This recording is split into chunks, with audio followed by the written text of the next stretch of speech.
Alright, so in this video I'm going to be talking about Shane Dawson's return to YouTube and what Trisha Paytas and Ethan Klein had to say about it. So I'm sure you're all aware that Shane Dawson made his return to YouTube the other day after taking about a year and a half off because he was canceled for doing some inappropriate things in his past videos. And now obviously since he's been back, a big conversation on the internet has been about if this guy deserves a second chance or not. But I mean, he's going to get a second chance no matter what. Like, his video was well received, it had a good like to dislike ratio, it was #1 on YouTube trending, it has millions of views. People are definitely choosing to support this guy, but he is still going to be a controversial figure for a while, and people have very mixed opinions on him. Some people feel like what he did is unforgivable and he shouldn't even be able to return to YouTube, and other people would say that he screwed up, but that was a long time ago. He's changed a lot since then and he definitely deserves a second chance. And in my opinion, I don't know what the right response is. Like, I could see both sides here. He's definitely done some messed up stuff and he seems like a pretty creepy guy, and I know some people think he belongs in prison. Like, on his own subreddit people are posting about it, and I also know people feel like it's just too easy for giant influencers to get away with stuff like this, which I definitely understand because people with a lot of power and influence can get away with a lot, and some fans will stick by celebrities no matter what happens or what they go through. Like, there are still R. Kelly fans out there and they will still support him and say he's done nothing wrong. So like with Shane Dawson, he's such a giant influencer, like no matter what, there's still gonna be a ton of people that support him, and at this point I don't really have that much of a problem with people supporting Shane Dawson. Like, the guy has done some really creepy shit and like stuff that's really offensive, and I know people say he should be in jail for some of the stuff that he's done, but I can think of a ton of celebrities and influencers that have done a lot worse than him that should be in jail, and they've had plenty of chances. And from what I know, I think most of the stuff that Shane Dawson did was a pretty long time ago, and when he got canceled, I think he took almost 2 years off. And I'm not really a big Shane Dawson fan, and I think he's pretty creepy in the past, and I don't know, he still could be a creepy guy, but I mean, I don't really care if he has a second chance. Unless there's some stuff he's done that I'm missing and it's a lot worse than the stuff I've seen, I'm not going to sit here and say that this guy shouldn't be on the internet or people shouldn't support him. I think people should be a little skeptical if he's changed or not, but I don't see a problem with giving him a second chance and letting him prove that he's changed. And there are obviously a lot of eyes on him, so if he screws up at all, people are going to let him hear it, and I guess we're just going to have to see what happens in the future with him. So now I want to talk about how Trisha Paytas reacted to Shane Dawson's return, because Trisha Paytas was obviously very good friends with Shane Dawson at one point, but then they had like a falling out, and then she eventually turned on him and she said he was a terrible person and everything. And I think it's pretty funny now because Shane Dawson's back and people like him again and people are supporting him and his videos are doing well, and now Trisha's kind of fallen off and nobody likes her anymore and her videos are doing really shitty. So with that in mind, I think it's pretty obvious what Trisha's opinion on this will be. So let's see what she had to say. Everyone makes mistakes. I think everyone deserves to be forgiven. I feel like,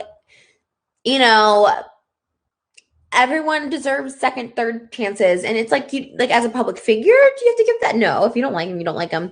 But you know, he has something that is just very charming and magnetic, and people like him. And I think like, no, who wants to put anyone in a dark place? Again, if you don't want to support him, I totally understand that. It's like with me.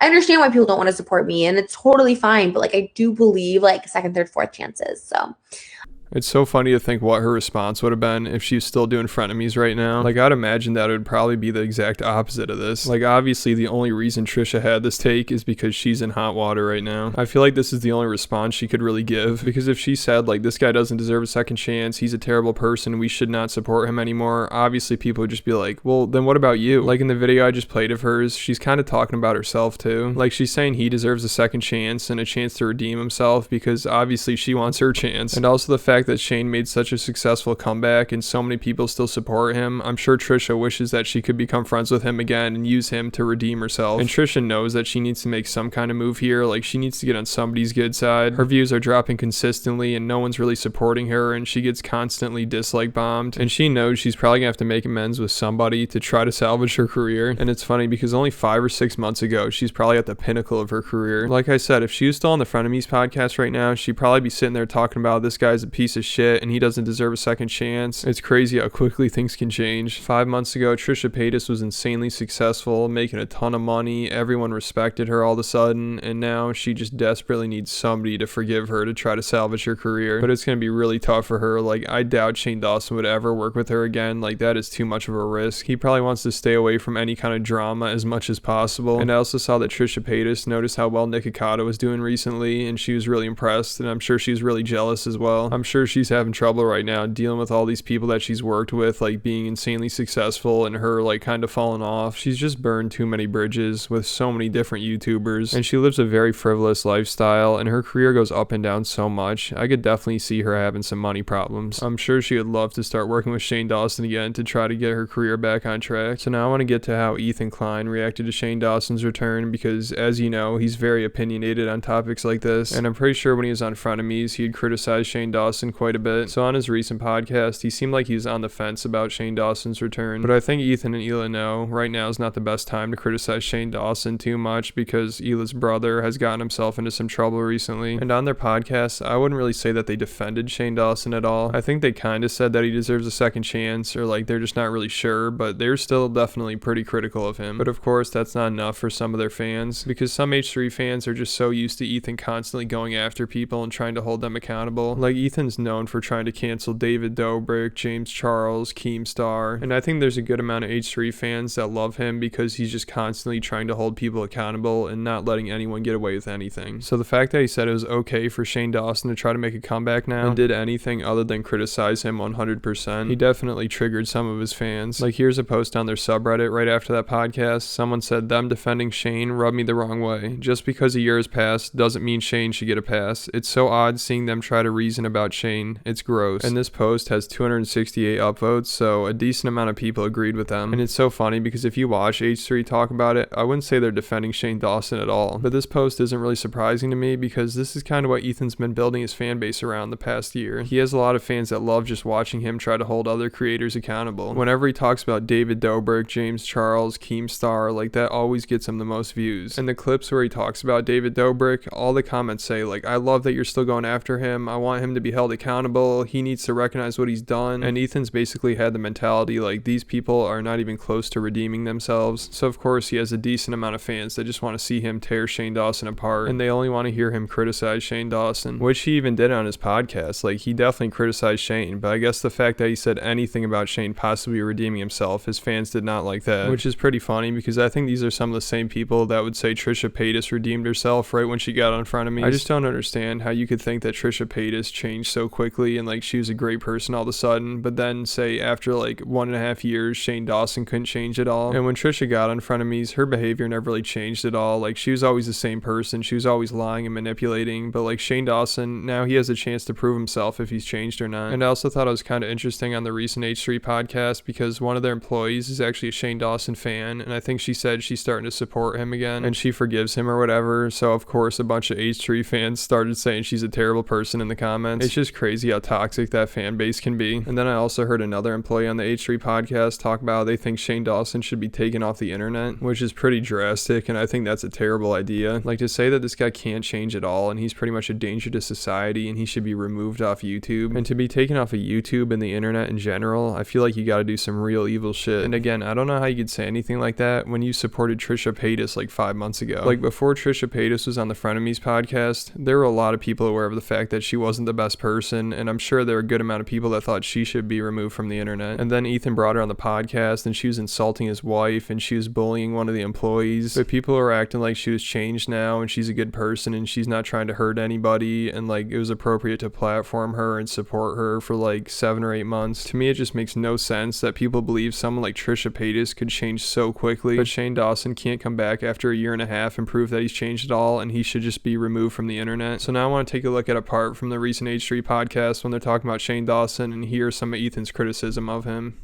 The thing that I do have a criticism of his apology in this video, because he, first of all, he has never addressed this, and this was his big moment to address it. And the stuff he kept saying was like, I don't want to spend too much time about it because I'm at peace with it and I don't want to make my whole life about this and always talk about this. I was like, dude, this is one fucking video. Like, you should need to address responsibly how you basically spent like several years in blackface.